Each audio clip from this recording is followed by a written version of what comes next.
اعوذ باللہ من الشیطان الرجیم بسم اللہ الرحمن الرحیم۔ ناظرین و سامعین السلام علیکم۔ ناظرین، ویڈیو پر جانے سے پہلے آپ سے گزارش ہے کہ ہمارے channel blend of history English کو بھی سبسکرائب کر لیں اور اس کے بیل آئیکن پر کلک کر دیں۔ ناظرین، شیعت کی تاریخ ظلم، زیادتیوں، قتل و غارت گری اور اہل بیت اور ان کے پیروکاروں کی دشمنی سے بھری پڑی ہے۔ آج جو واقعہ ہم آپ کی خدمت میں لے کر حاضر ہوئے ہیں وہ بھی بالکل اسی طرح کا ایک واقعہ ہے، لیکن اس کا انجام کیا ہوا یہ آپ کو ہماری ویڈیو آخر تک دیکھنے پر معلوم ہوگا۔ تو چلیے چلتے ہیں اپنی آج کی ویڈیو پر۔ ناظرین معظم، اورنگزیب عالمگیر ہندوستان کا وہ مغل بادشاہ ہے جس کے مذہبی تعصب کے قصے اور سنگ دلی کی داستانوں سے تاریخ بھری پڑی ہے۔ اہل تشیع کے خلاف یہ اپنے درباری ملاؤں سے پہلے فتوے لیتا اور پھر انہیں قتل کرواتا۔ یہ وہی مغل بادشاہ ہے کہ جس نے امویوں کے نقش قدم پر ہندوستان میں تبرع کی محفلوں کا انعقاد کیا۔ کتاب تاریخ شیعان علی میں سید علی حسین رضوی نے بیان کیا ہے کہ حضرت علی علیہ السلام کے تخت خلافت پر بیٹھتے ہی ملک شام کے در و دیوار نے مسلمانوں کے چوتھے خلیفہ پر سب و شتم کے نعرے سنے تھے۔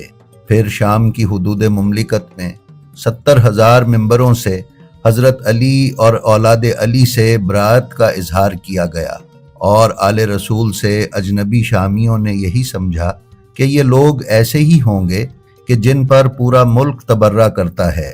امام حسن مجتبی علیہ السلام نے شرائط صلح میں لکھوایا تھا کہ آئندہ اہل بیت میں سے کسی پر لان تان نہیں کی جائے گی، مگر اس پر عمل درآمد نہیں کیا گیا، اور بنی امیہ کا تقریباً پورا دور یہ نعرے لگاتے گزر گیا۔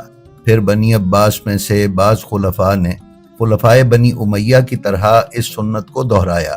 اسی طرح جب محمود غزنوی کا دور آیا تو اس نے اسی سنت کو دہراتے ہوئے مجالس تبرہ منعقد کروائیں اور ان میں محبان علی پر لعنت بھجوائی، جو اب روافظ کے نام سے یاد کیے جاتے تھے۔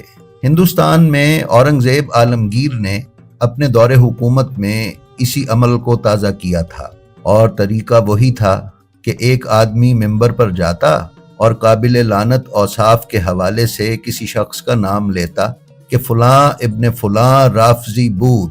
حاضرین یک زبان ہو کر کہتے بر پدرش لعنت۔ لیکن اورنگزیب عالمگیر کی یہ مجالس مراکز تک محدود رہیں۔ ان میں ان لوگوں کو شرکت پر مجبور کیا جاتا جن پر شیعہ ہونے کا شبہ ہوتا۔ اورنگزیب کے بعد آنے والے مغل حکمرانوں نے اس بد عمل کو ختم کیا اور پھر دوبارہ نہ دہرایا۔ ناظرین، اہل تشیع پر اورنگزیب عالمگیر کی خاص نظر تھی۔ شیعہ اکبر بادشاہ کے وقت سے ہی مسلمان ہونے کی حیثیت سے سلطنت کے مختلف عہدوں پر فائز رہے تھے۔ اورنگزیب نے ان پر پابندی لگا دی۔ اس طرح وہ لوگ جو اپنا عقیدہ چھپا لے گئے وہ باقی رہے، جیسے کہ نعمت خان عالی، اور باقی برطرف کر دیے گئے یا خود ہی جان بچانے کے لیے کسی طرف چلے گئے۔ ایام عزا کی مجالس جو ہندوستان میں مسلم حکومت کے آغاز سے ہی ہوتی آئی تھیں، ان پر بھی اورنگزیب نے پابندی لگا دی، اور جلوس عزا پر تو قطعی پابندی لگا دی گئی۔ اورنگزیب کے اصطلاحی احکامات کی ایک دفعہ یعنی شک یہ تھی کہ چونکہ برہان پور میں ایام محرم میں تابوت نکالنے پر مسلمانوں میں خانہ جنگی برپا ہو گئی تھی، اس لیے یہ حکم ہے کہ آئندہ تابوت یا اس قسم کی کوئی چیز ایام محرم میں برآمد نہ کی جائے۔ اورنگزیب نے ہندوؤں پر جزیہ لگایا تھا اور شیعہ ہونا شرعی جرم قرار دیا تھا۔ نتیجے میں شیعہ پہلے تو گردنیں کٹواتے رہے، پھر تقیے میں چلے گئے۔ ناظرین، تاریخ شیعان علی میں علی حسین رضوی نے یہ بھی بیان کیا ہے کہ محسوس ہوتا ہے کہ آخر عمر میں اورنگزیب میں کچھ تبدیلی واقع ہوئی تھی۔ علماء کے مشورے پر جب اس نے تعزیہ داری بند کرنے کا حکم دیا تھا تو کسی نے بند کمرے میں تعزیہ رکھ کر عزاداری منعقد کی اور کسی نے تعزیہ بنایا ہی نہیں، مگر ایک ضعیفہ جو ہر سال ایک چوک پر تعزیہ رکھتی آئی تھی، اس نے اپنے طریقے پر اسی چوک میں تعزیہ رکھا اور مرنے کے لیے تیار ہو کر بیٹھ گئی۔ لوگوں نے حکم شاہی کی خلاف ورزی پر بہت ڈرایا دھمکایا، مگر اس بڑھیا کی عقیدت نے امام حسین علیہ السلام اور ان کی عزاداری کی مودت میں جان عزیز کو کم قیمت قرار دیا۔ اورنگزیب کو جب اس کی خبر ہوئی تو وہ خود اس کو دیکھنے کے لیے روانہ ہوا۔ وہ بڑھیا تعزیے کے آگے ایک ٹمٹماتا ہوا دیا جلائے بیٹھی تھی جو ہوا کے جھونکوں سے لہرا رہا تھا مگر روشنی دے رہا تھا، اور وہ بڑھیا بڑے اطمینان اور سکون سے تعزیے کی طرف دیکھتی جا رہی تھی۔ بادشاہ کے پہنچتے ہی مجمع بڑی تیزی سے چھنٹ گیا مگر ضعیفہ اسی طرح بیٹھی رہی۔ اورنگزیب اپنی سواری سے غیظ و غضب کے عالم میں اترا مگر تعزیے کے قریب پہنچ کر اسے پتہ نہیں کیا ہوا کہ نرم پڑ گیا اور دیر تک تعزیے کو دیکھتا رہا۔ اس کے ساتھ والے منتظر تھے کہ وہ حکم دے تو اس بڑھیا کا سر اتار لیا جائے، اور وہ بڑھیا بھی اپنے انجام کو سمجھ رہی تھی، لیکن اس نے تعزیے سے اپنی نظریں نہ ہٹائیں کہ شاید خیال ہی خیال میں رسول اکرم صلی اللہ علیہ وآلہ وسلم کی بیٹی سے کچھ کہہ رہی ہو۔ اورنگزیب نے ایک عجیب سی نگاہ بڑھیا پر ڈالی اور الٹے قدموں واپس ہو گیا۔ کس میں ہمت تھی جو اس سے کچھ پوچھتا، مگر حیرت ہر ایک کو تھی کہ عورت کو حکم عدولی اور بدعت کی سزا کیوں نہیں دی گئی۔ ناظرین، اس واقعے کا نتیجہ یہ ہوا کہ لوگ احتیاط سے عزاداری کرنا شروع ہو گئے۔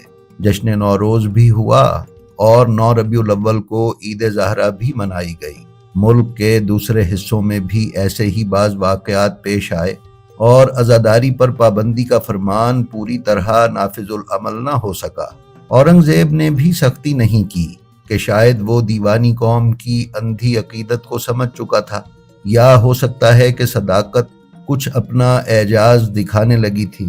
اس کا اندازہ کچھ اس طرح سے ہوتا ہے کہ 1117 ہجری میں جب اس کا وقت آخر قریب آیا تو اس نے 12 دفعات پر مشتمل ایک وصیت نامہ تحریر کیا۔